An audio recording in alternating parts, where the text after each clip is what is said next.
Hi everyone, Lord Bite Me Man here. I bet half the people watching this just said, so that's how it's pronounced. I put up a poll on Twitter to determine what sort of video I'd record tonight, and Random Horror Vlog won out by a 2-to-1 margin, literally because 3 people voted and 2 of them voted for a Random Horror Vlog. So, I got this idea not too long ago, but kind of a long time ago from watching channel The Myers Fan 25. You guys should go check him out if you're fans of Halloween. He talks about it regularly, offers his opinion, fan of other horror films. Good guy. But he told these stories of his experiences watching the Halloween films. So I got to thinking that might be fun to do a vlog talking about a time I saw a horror film. I figured then that I would tell the story of one of the most memorable times I ever saw a film in the theater. That would be the first time that I went to the theater to see Freddy versus Jason. Yes, I know my art sucks, but New Line Cinema seems like they might be DMCA happy, so it's the best I can do. Anyway, I decided to tell the story of the first time I saw Freddy vs. Jason in the theaters because it was an especially memorable one. The weekend it came out was the weekend of the 2003 Northeast Blackout. And it just so happened that Detroit was within the western limit of the blackout zone. How fun. Back then I was working as a bartender in a local restaurant. Yeah, the guy who does drunk reads was a bartender. I was relaxing in my room, just kind of savoring the last 15 minutes or so before I had to report to my evening shift. And right about then, power went out. I just kind of shrugged, figured, okay, well, it's a sign from above. It's probably time to head off to work early. My thinking was that this was just a localized outage and it'd be back on by the time I got off work. Between the lights at the intersection being out and the radio station being down, I started to put 2 and 2 together. This was a much more widespread thing. I got to work, and of course, power was out at work, and everyone there was reporting that power was out everywhere they came from.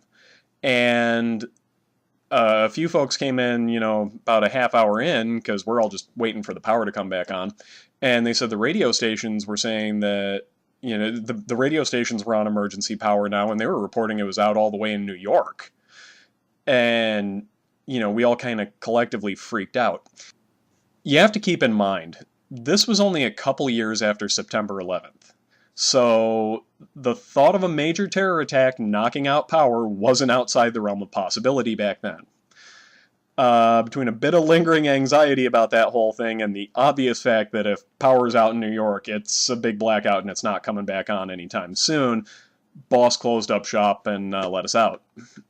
By the time I got home, the radio had confirmed that there was no terrorism suspected, so at least there was that.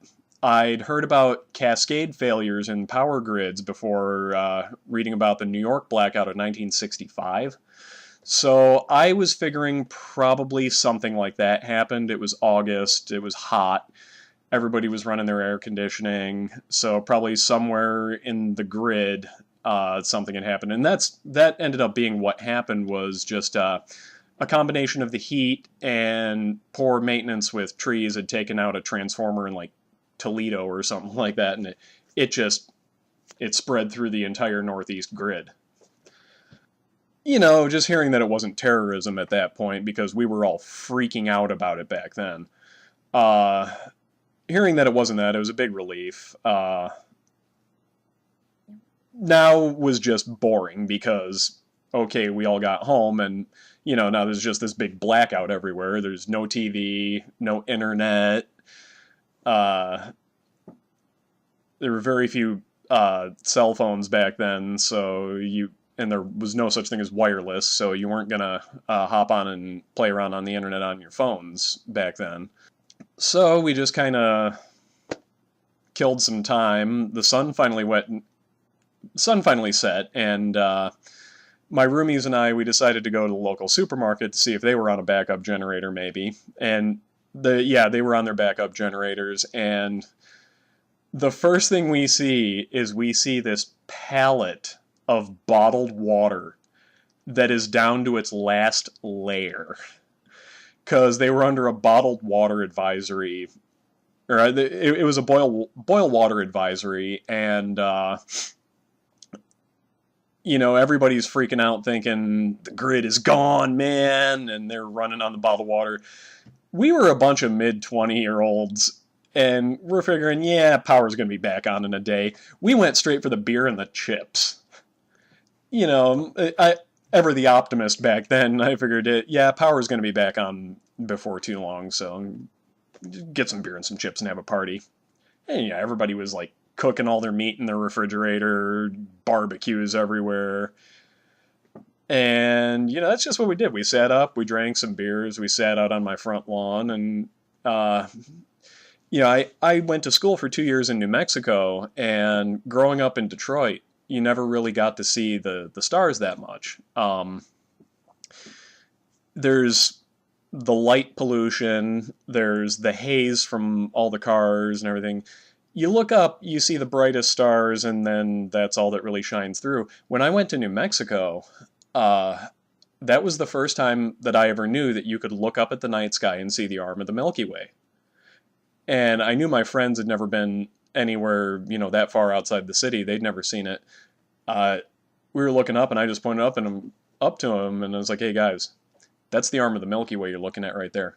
That's what you can see when there's no light pollution. So, we made the best of a bad situation. Next day, power was still out, of course. I got up kind of early. I passed through some stores, and you could see the power was starting to come back on block by block, and I figured, okay, well, power is probably going to be back on at work. Nope. Power was definitely still out at work. So they were closed, and, it meant I had the rest of the day off. Score! No power. Oh! Probably going to get sued by Matt Groening for that.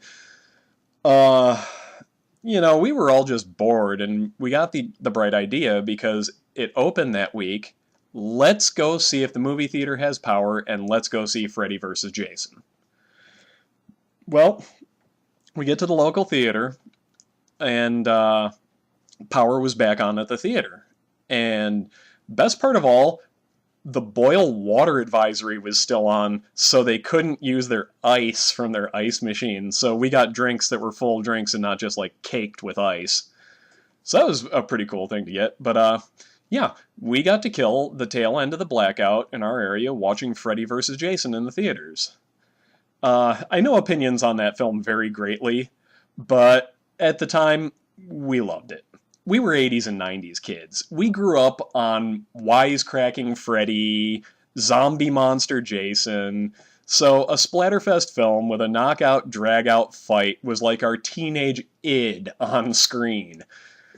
And let's be honest, the film was better than Final Friday and Final Nightmare, so at least you can say that. I'm probably going to get the one contrarian who loves both those films screaming at me. We were the slasher equivalent of Twilight fans, too, back then. So, some of us were Team Jason, and other of us were, like Team Freddy, and I'm not tipping my hat which one I was. But every time Jason was stabbing someone, or breaking them in half, or running around on fire, slicing people down with his machete, half of us were cheering and chest thumping, and, the one time the movie actually let Freddy kill someone, the other half did. Was it a cinematic masterpiece? No. Was it scary? Not particularly. Did we have our fun for an hour and a half? You bet. And the best part, we got back home and the power was back on. So that's the tale of the most memorable time I ever saw a horror film. If you like it, go ahead and let me know down in the comments, or shoot me some feedback on Twitter. And till next time, may God have mercy on my soul.